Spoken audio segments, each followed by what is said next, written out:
Dios les bendiga a todos, bendiciones. ¿Cómo están? Estoy transmitiendo ya desde mi casa. Gracias a Dios porque llegué a casa y estamos listos para la transmisión de esta tarde. Espero que sea de mucha bendición, ya que hemos estado trabajando en esta enseñanza y que a mí ya me ha bendecido en sobremanera. Pero quiero que mientras se conectan unos, dos, tres, quiero que escuches esta alabanza. Se llama Saliendo del Pretorio por Jolie y Joss. No tenemos derecho de autor, pero queremos que disfrutes esta alabanza. Un minuto. La cruz sobre su espalda, cargándole está, no puede caminar,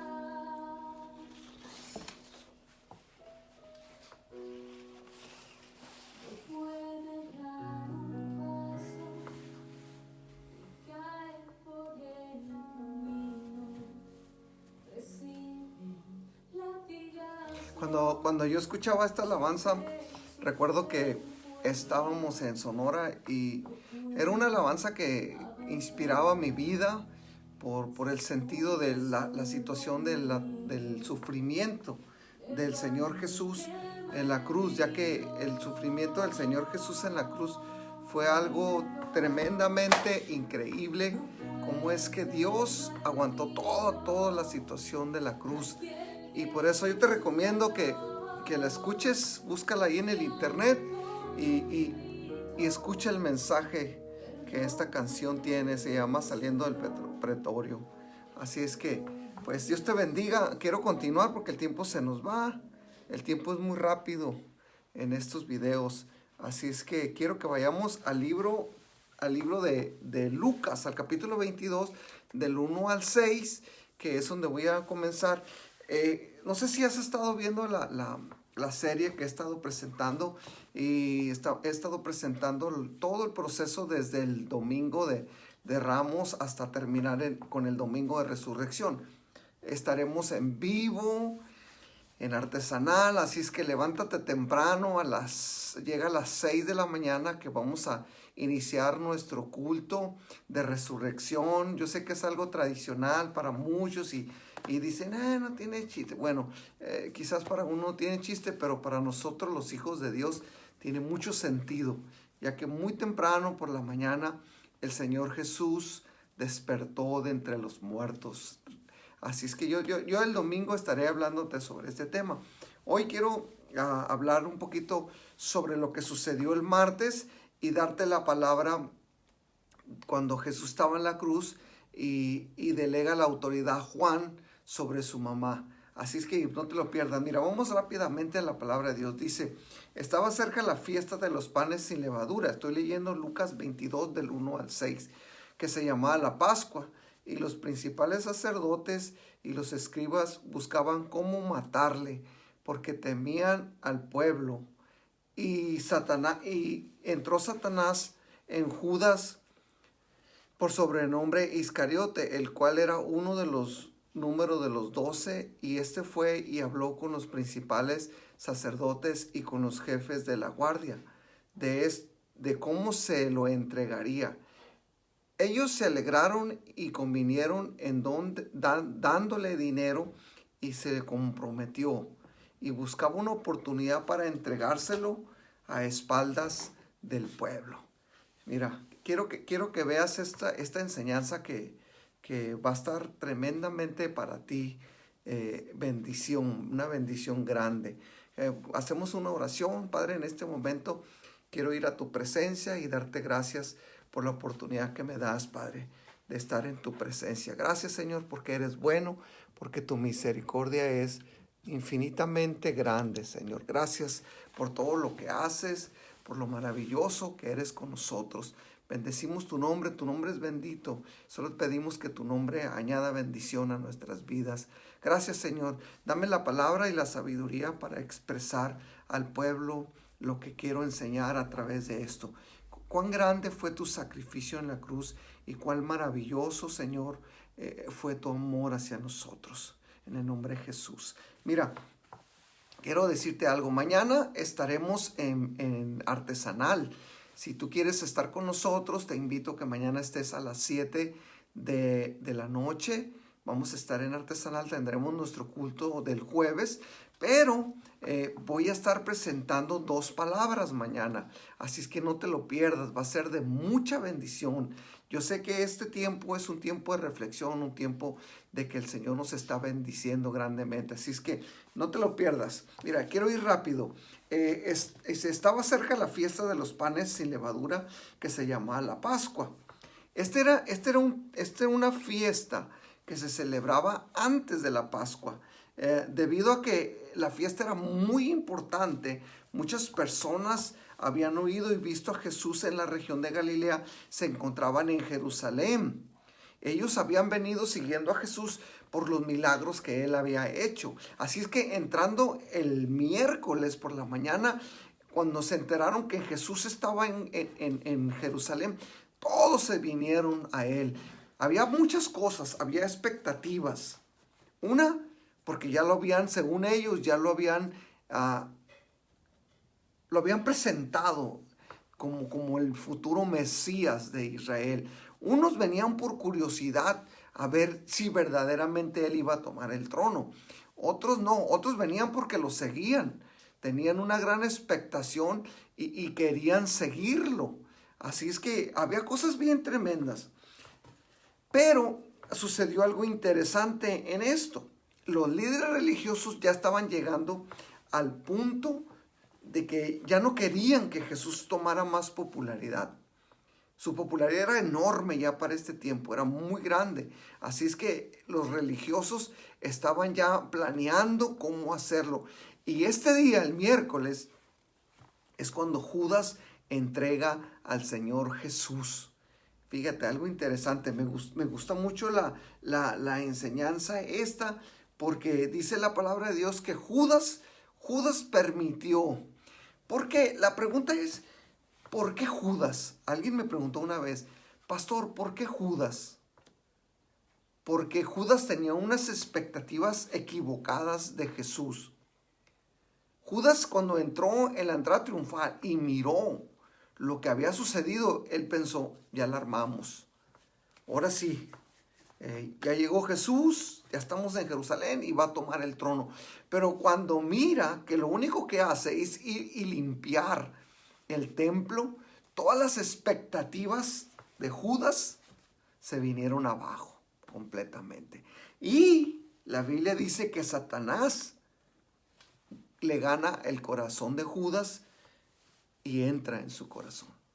Ya había sido profetizado, el Señor les había dicho a sus discípulos que nadie se perdería, solamente el hijo de perdición. Pero la pregunta era, ¿quién era el hijo de perdición? Cuando nosotros pensamos en esto, podemos pensar, pudo haber sido Pedro, pudo haber sido, ¿por qué Judas? Porque Judas tenía un problema, en su corazón había mucha ambición. No, esto no disminuyó la responsabilidad personal de Judas. Dios permitió que Judas fuera la persona que lo entregara, porque fue la persona que tenía un corazón ambicioso.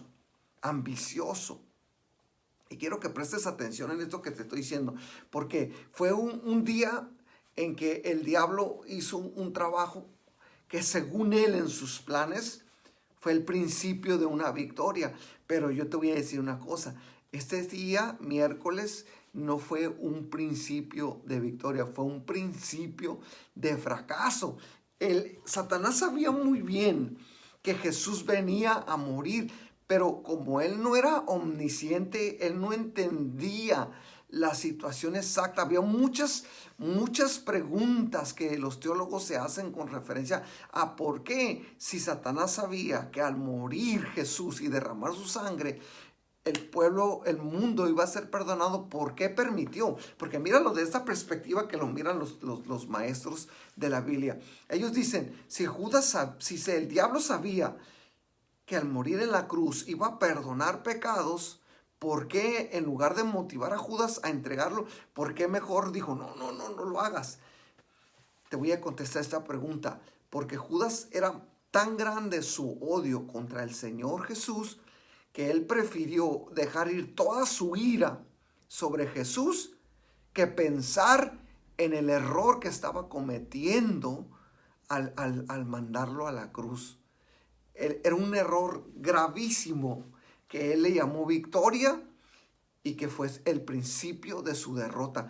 ¿Por qué el principio de su derrota? Porque el Señor en la cruz perdonó todos los pecados del mundo, porque el Señor en la cruz limpió el corazón de todo aquel que es lavado por la sangre del Cordero, y porque en la cruz comenzó el inicio de la gracia, de la redención del mundo entero. Así es que ese fue un grave error. Mira, yo quiero ir rápido porque el tiempo se me va y nomás tengo media hora. Judas no entendía lo que estaba haciendo. Lo único que estaba sucediendo en el corazón de Judas era el egoísmo que había en él. Cuando Satanás toma control de su corazón, usa sus debilidades, usa su corazón egoísta, usa la ambición egoísta de su corazón y hace un trabajo que estaba establecido así. Aparte, tenía que cumplirse lo escrito. Tenemos que verlo de esa perspectiva. Tenía que cumplirse lo escrito. No era algo, ¿cómo te voy a decir? Que se pudo haber evitado. No, no se podía evitar. Judas tenía que cumplir la profecía. Así es que el único el único que tenía la debilidad era él. Ese tipo de debilidad. Así es que todo se fue y se canalizó para allá. Pero, ¿qué pasa sobre el motivo de Satanás? Y ahí es donde yo siempre digo, es interesante. ¿Qué había, querer pensar, qué había en la mente de Satanás al pensar que lo derrotaría? Esto es algo que quisiera explicar bien a fondo, pero se ocuparía tiempo. ¿Qué estaba pensando Satanás cuando pensó que iba a vencer a su creador? Fíjate lo que estoy diciendo. Vencer a su creador. Quizás en su mente vino, lo derroto y entonces voy a tener entrada en el cielo. Estaba completamente equivocado. Mira, en Marcos 14, 10 al 11 dice: entonces Judas Iscariote, uno de los 12, fue a los principales sacerdotes para entregárselo. Ellos al oírlo se alegraron y prometieron darle dinero, y Judas buscaba oportunidad de entregarlo. Ya el corazón de Judas ya estaba completamente contaminado. Mira, en Mateo 26, 14 dice: entonces uno de los 12, llamado Judas Iscariote, fue a los principales sacerdotes y dijo: ¿qué estáis dispuesto a darme para que yo os entregue? Y ellos le pasaron 30 piezas de plata. Y desde entonces buscaba una oportunidad para entregarle. La ambición de su corazón, él pensó: este no va a ser rey. Ya tuvo la oportunidad, el pueblo lo clamó, lo quiso poner en el trono y no quiso. De perdida le voy a sacar provecho.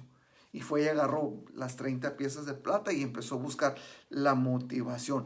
Y aquí viene algo interesante. Dice este versículo: y ellos al oírlo se alegraron. Los religiosos estaban buscando razones para matarlo. Ellos ya tenían muchas razones, porque ellos decían que él se quiso hacer pasar por el Hijo de Dios. Mira, en Marcos 3:6 dice: pero cuando los fariseos salieron, enseguida comenzaron a tramar con los herodianos en contra de Jesús para ver cómo podrían destruirle.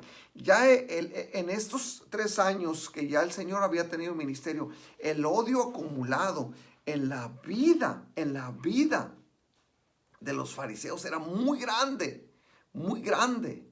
Y ellos ya buscaban la manera, y ya los había humillado, los había ofendido, les había dicho la verdad que siempre ofende. Porque acuérdense que una verdad siempre, a la gente que tiene un corazón religioso y sucio, siempre le va a ofender. Así es que ellos ya habían pasado por muchas cosas. Mira, quiero leerte Marcos 14, 1 y 2. 2 días después después era la Pascua y la fiesta de los panes sin levadura. Y buscaban los principales sacerdotes y los escribas cómo prenderle por engaño y matarle. Y decían: no durante la fiesta, para que no se haga un alboroto del pueblo. Ellos estaban buscando cómo matarle. Y ellos ya su mente ellos dijeron: ok, ya encontramos quién nos lo va a entregar, vamos a buscar la manera, vamos a matarlo, y ya estaba todo planeado. Lo que no saben es que en la voluntad perfecta de Dios ya estaba planeado así, ya estaba planeado.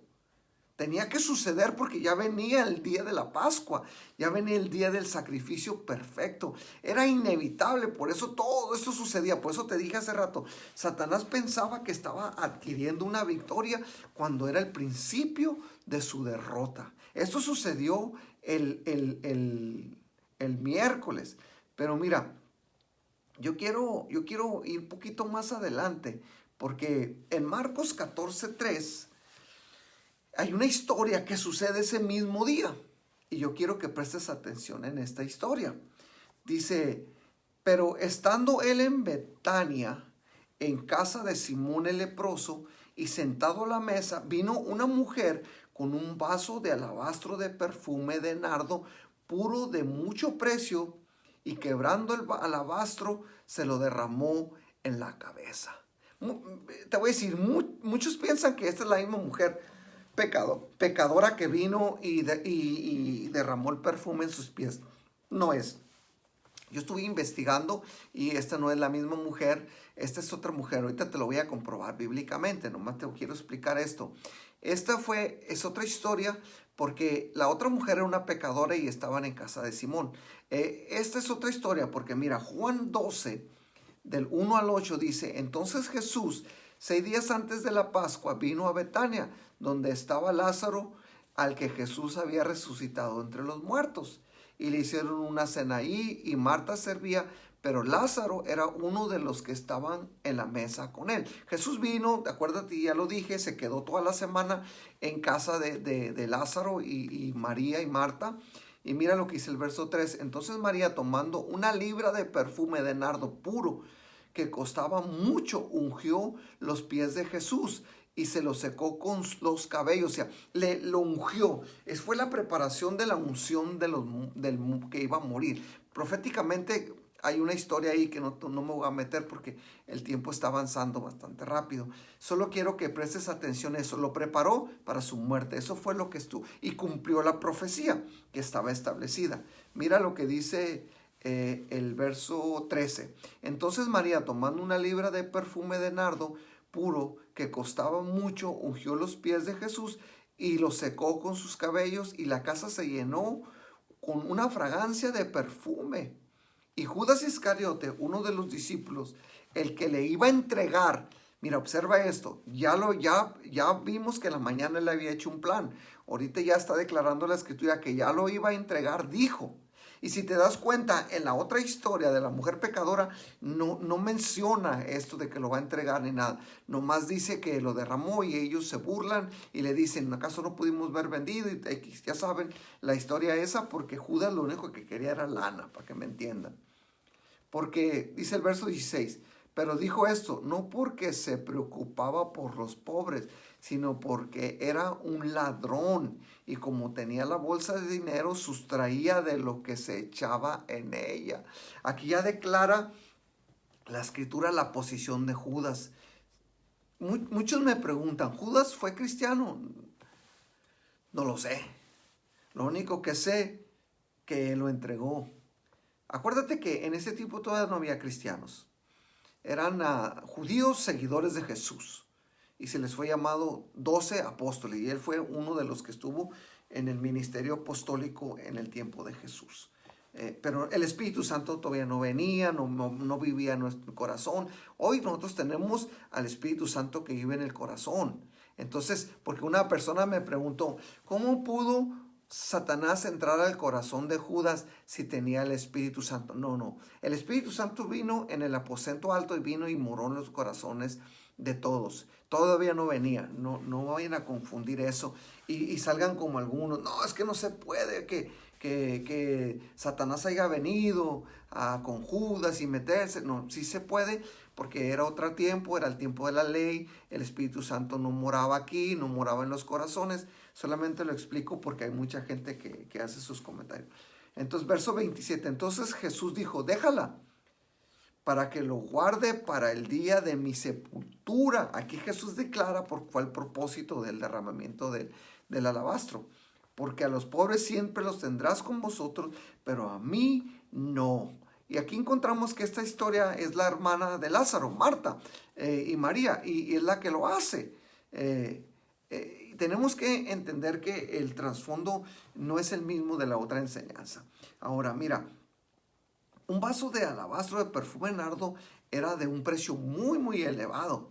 Y muchos llegan a decir que era muy difícil que una persona lo pudiera adquirir si no tenía posición económica. Los comentaristas dicen que probablemente este alabastro había sido heredado por generaciones, porque solamente estaba hecho para usarse en un día muy, muy especial. Aparte, sabemos que Marta y María no eran personas de posición económica muy alto.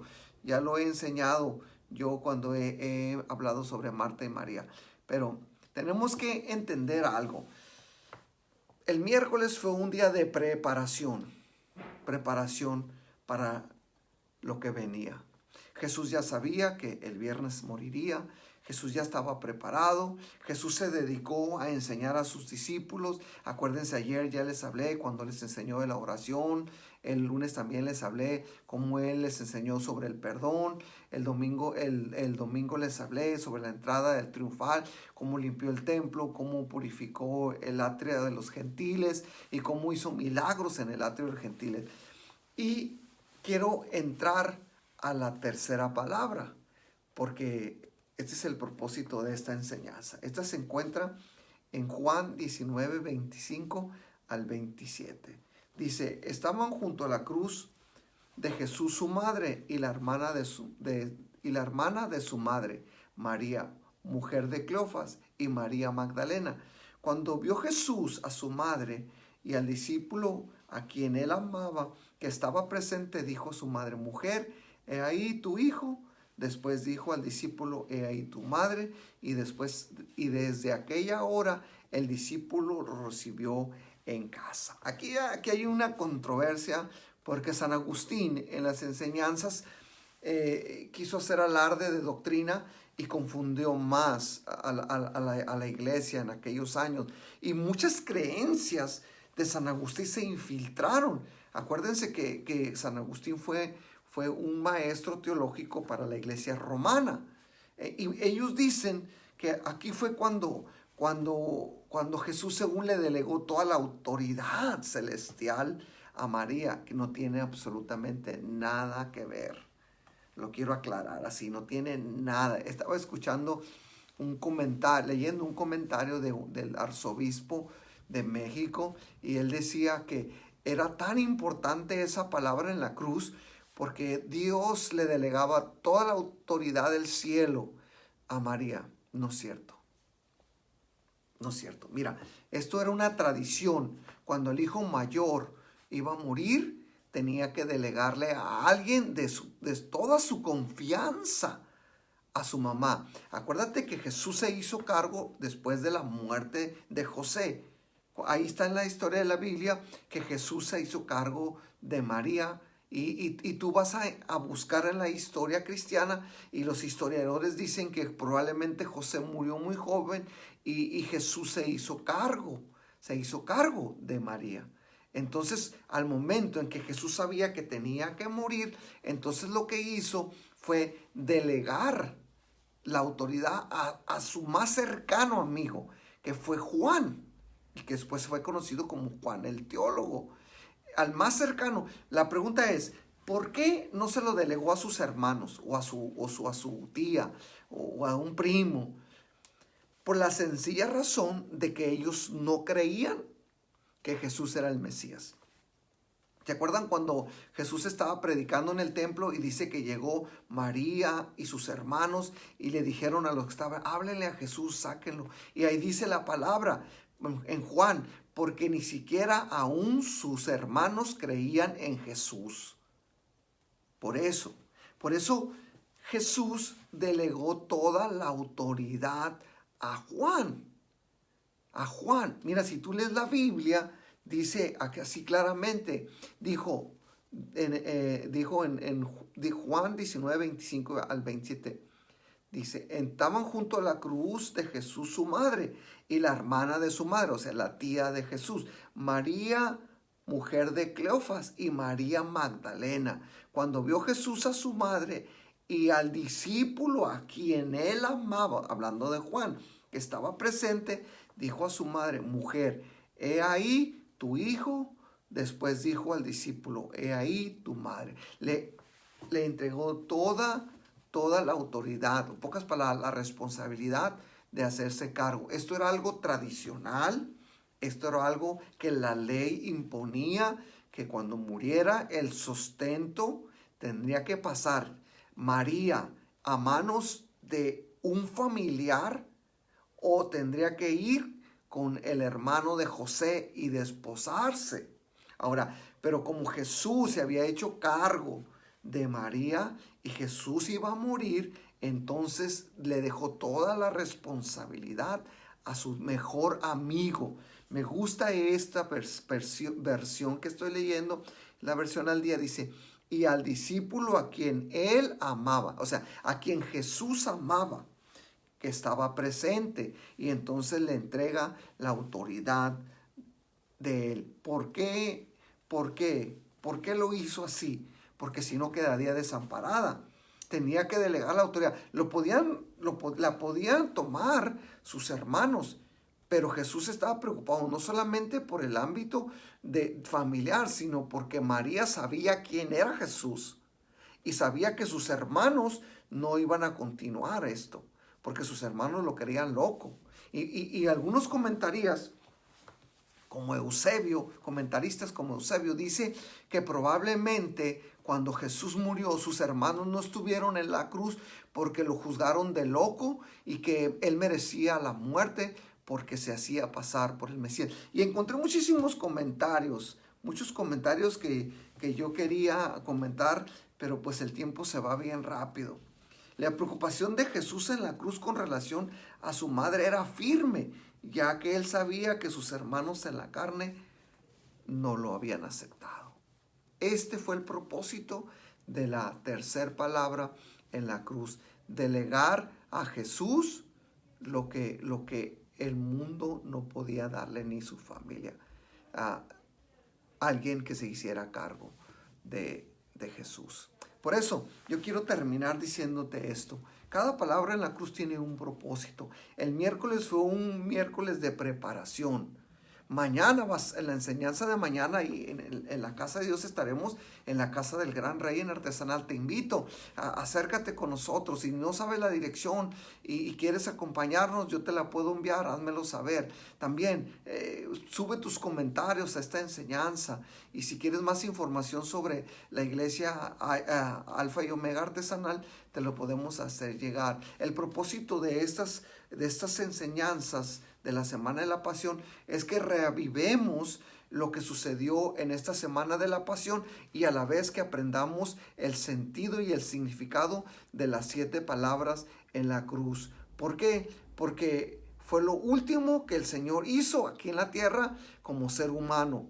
Porque al morir y resucitar, resucitó como el Rey de Reyes y Señor de los Señores. Así es que yo te invito, si tú no has aceptado al Señor Jesucristo en tu vida, yo creo que es un buen momento para que tú aceptes al Señor. Abre tu corazón al Señor en esta semana de Pascua y recibe el regalo de la salvación. Lo único que tienes que hacer es creer. La Biblia dice, mas a todos los que le recibieron, a los que creen en su nombre, les dio el derecho o la potestad de ser llamados hijos de Dios. Y la Biblia también dice que con el corazón se cree, pero con la boca se confiesa para salvación. Así es que si tú no has aceptado al Señor Jesucristo en tu vida, yo te invito a que hagas esta oración conmigo y digas, Señor Jesús, te pido perdón por mis pecados, te pido perdón por lo que he hecho, por lo que he fallado, por haber quebrantado tus leyes y por no ser obediente. Perdóname, Señor, te invito a venir y morar en mi corazón. Entra en mi corazón y perdona todos mis pecados. Quiero ser tu hijo, acéptame como tu hijo y límpiame con tu sangre preciosa y que mi nombre se registre en el libro de la vida. En el nombre de Jesús te reconozco como mi único suficiente Salvador. Amén y amén. Mira qué bendición. Si tú hiciste esta oración y aceptaste al Señor Jesús en tu corazón, te invito a que me hagas un comentario y me lo hagas saber y nosotros nos estaremos comunicando contigo. No te olvides, mañana estaremos a las 7 de la tarde en la iglesia El Alfa y la Omega Artesanal. Te invito, sé parte de esta bendición y sigamos adelante escuchando las 7 palabras de la cruz. Te amamos, yo soy el pastor Alfredo Gómez, te bendigo en el nombre de Jesús. Dios les bendiga, alfas, nos vemos.